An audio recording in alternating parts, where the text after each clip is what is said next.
Stay in the game and stand on the sideline. If we're here, then we're here for a good time. Just met you and I think that's a good sign. Everybody needs somebody sometime. Everybody needs somebody sometime. Warning, towards the end of the video there will be spoilers for Minions Rise of Gru. If you haven't seen the film yet and you plan on watching it at some point, I suggest you exit the vid. And don't worry, I will warn you again once we get to the spoilers. Anyway, let's get right into it. So as you may recall, about a month and a half ago, we got some news rolling around the mighty movie, and one of the headlines that came from it was the first confirmed celebrity voice actress for the film, and that was Taraji Henson. With the announcement and an official statement coming from her being involved in the film, it pointed to her character most likely being a villain, and the one so far that seems more reasonable is of course the mad scientist, aka Victoria Vance.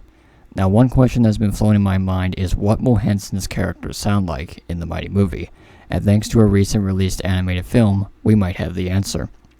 The movie is called Minions Rise of Gru, the sequel to the first Minions movie and the prequel to the Despicable Me films. Rise of Gru just released last week after being pushed back a few years due to the pandemic. The film is set in 1976 and has Gru going up against a group of villains called the Vicious Six, which is totally not a copy of something else. Anyway, the primary antagonist and the leader of the Vicious Six is Bell Bottom, who is voiced by Taraji Henson, and this could give us an idea as to what Henson's character could sound like in the mighty movie. Before I roll the clips, I know that Henson's character might not exactly sound like this in the mighty movie, considering that she might have had to tone down her voice to fit Bottom's character in the film and the disco vibe in general. Even with this, it still gives us a good idea. So after the clips have rolled, let me know down in the comments below what you thought of Henson as Bell Bottom. I thought she was good in this one, but of course I want to hear your thoughts on the matter. And just a warning, spoilers ahead. Let's rock and roll! Woo, baby, the anti-villain league can't catch this!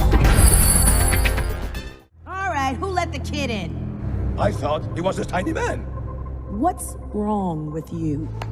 You seriously think a puny little child can be a villain? Evil is for adults who steal powerful ancient stones and wreak havoc. And not for tubby little punks who should be at school, learning, taking a recess. Sucking has stopped. You stole from us, and now you're gonna pay. Enjoy being torn apart. Why don't we make this a fair fight? Oh, you thought I was serious?